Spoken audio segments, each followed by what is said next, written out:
The lightning storm sparked 7 fires in the 50 miles around Headless Mountain. Thunder was still booming in the valley as hotshot crews headed off to fight them. They started with the ones that threatened homes and buildings, the ones that were easy to reach, the ones that a helicopter could put out with a single bucket of water. But they didn't need to fight them all.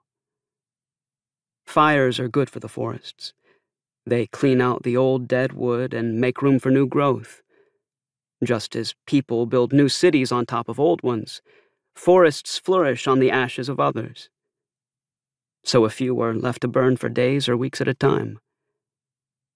The most remote of those 7 fires began with the last lightning bolt that Virgil had spotted through Rusty's windshield. On the other side of Headless Mountain, in the valley he couldn't see, a giant tree was burning.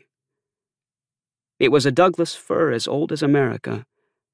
When Paul Revere set out on his midnight ride, it was a sapling with a trunk as thin as a finger. By the time Virgil was born, it was as tall as a building with 25 stories.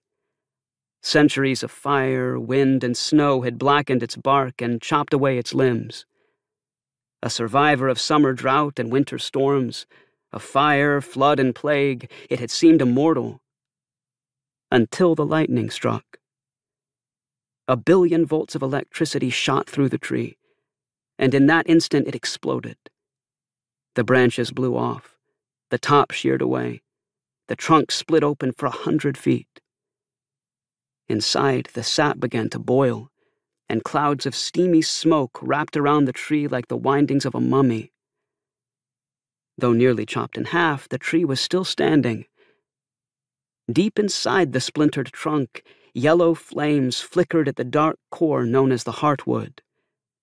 A column of old, dead cells stronger than steel, it made up the backbone of the tree.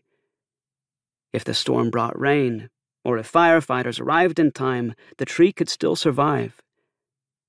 But if the flames ate through the heartwood, it would soon come crashing down.